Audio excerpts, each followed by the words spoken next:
आप सभी का गीता ज्ञान चैनल में स्वागत है। अगर आप चैनल पे पहली बार आ रहे हैं तो चैनल को सब्सक्राइब करें और उसके बगल में जो बेल आइकन है उसे क्लिक करें नोटिफिकेशन के लिए।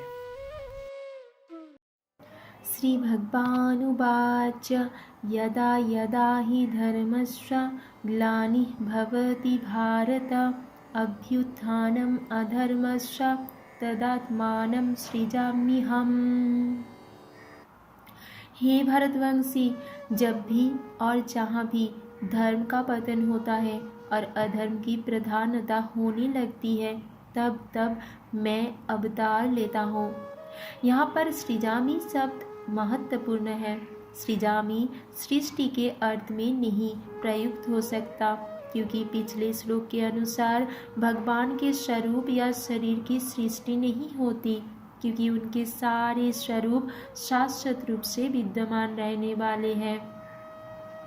अतः सृजामि का अर्थ है कि भगवान स्वयं यथारूप में प्रकट होते हैं।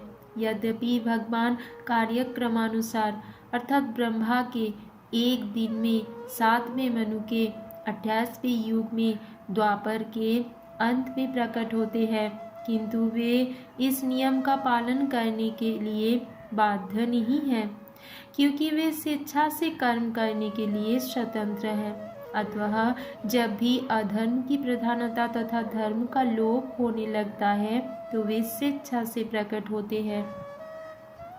धर्म के नियम वेदों में दिए हुए हैं, और यदि नियमों के पालन में कोई त्रुटि आती है तो मनुष्य अधार्मिक हो जाता है। श्रीमद् भागवत में बताया गया है कि ऐसे नियम भगवान के नियम हैं। केवल भगवान ही किसी धर्म की व्यवस्था कर सकते हैं। वेद भी मूलतः ब्रह्मा के हृदय में से भगवान द्वारा उच्चरित माने जाते हैं। अतः धर्म के नियम भगवान के प्रत्यक्ष आदेश है। भगवत गीता में आद्योपांत इन्हीं नियमों का संकेत है।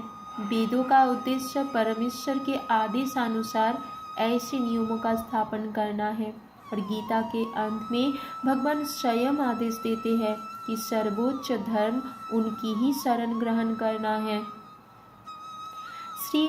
श्रीमद् भागवत पुराण से हम जानते हैं कि बुद्ध कृष्ण के अवतार हैं, जिनका प्रादुर्भाव उस समय हुआ जब भौतिकतावाद का बोलबाला था, और भौतिकतावादी लोग वेदों को प्रमाण बनाकर उसकी आड़ ले रहे थे। यद्यपि वेदों में विशिष्ट कार्यों के लिए पशु बलि के विषय में कुछ सीमित विधान थे, किंतु आसुरी वृत्ति वाले लोग वैदिक नियमों का संदर्भ दिए बिना पशु बलि को अपनाए हुए थे।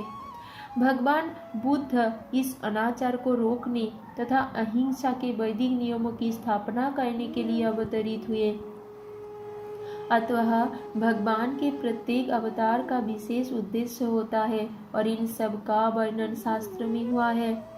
यह तथ्य नहीं है कि केवल भारत की धरती में भगवान अवतरित होते हैं। वे कहीं भी और किसी भी काल में इच्छा होने पर प्रकट हो सकते हैं।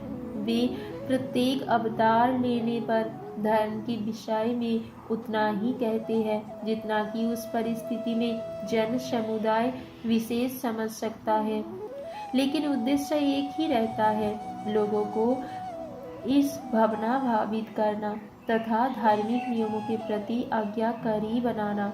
कभी वे स्वयं प्रकट होते हैं तो कभी अपने प्रामाणिक प्रतिनिधि को अपनी पुत्र या दास के रूप में भेजते हैं, या वेश बदलकर स्वयं ही प्रकट होते हैं। हरे कृष्णा। अगर आप सबको वीडियो पसंद आया है तो वीडियो को लाइक करें, चैनल को सब्सक्राइब करें और भी वीडियोस देखने के लिए।